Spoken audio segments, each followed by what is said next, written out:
Joining us now to talk more about this speech is political professor Joe Heim. We appreciate you being here. How big of an issue is the minimum wage and income inequality going to be in this speech? Income inequality sounds like the major theme. I think his focus is on fairness.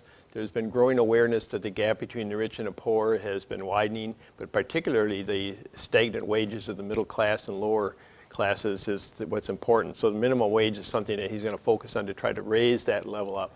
Is that going to be helpful for him? Is that something that is going to be met kindly by the public, or is this something where he's trying to change the mind of our country? Well, I think he'll have a hard time getting it through Congress, but what this does basically is rev up the base. The Democrats want to hear this basically, and I think his own party in Congress wants to hear it. So it's really, in some respects, I wouldn't call it so partisan, but it's a Democratic issue that they focus on. So it's essentially something that the Democrats want to hear, Republicans don't, and they will oppose it, of course. How much of it is this going to play coming up in the midterms?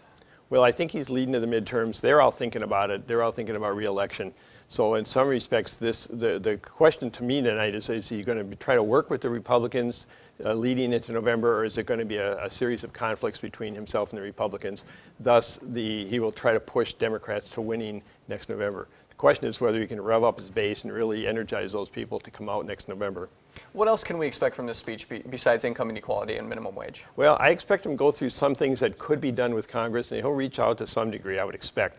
It's not going to be just totally confrontational. I think immigration reform is a possibility this year, for example. I actually think that things like Social Security or Medicare could, in fact, be on the table in some kind of a deal. But I don't think there's going to be a huge amount of policy amounts in here. I do think he's going to spend a little time talking about his record. What has he accomplished? I think he's going to try to remind people that the economy is getting better. Roughly half the people in America think we're in a recession yet.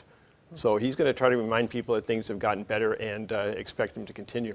He hasn't been a very loud voice in talking about things getting better economically in this country. They haven't been, going quickly, but they have been improving little by little. Is this second term going to be different when he doesn't have to run again? It should be. He should be taking more chances. Typically in the second term, a president does more foreign policy because you do that on your own, but you also do things that improve your image, basically. You start thinking about your position in history. So I read something the other day that said he's a lame duck already. Well, that's ridiculous. He's got 3 more years to go. He should be able to get something done, even with a Republican Congress. How important is this speech for him? Coming into the State of the Union, you hear a lot of people say this is a defining speech, for the president. How important is this specific State of the Union? I think it's really important, more so than last year. Last year, there was kind of the euphoria of winning the election, and he was leading into his 4-year term. Frankly, if you went back and looked at that speech, not a lot of that got done this last year.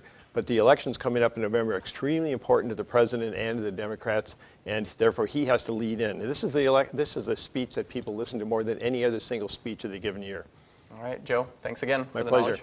And you can watch that State of the Union address right here on WKBT. CBS's coverage starts at 8 tonight, and we will have a wrap-up of that speech on News 8 at 10.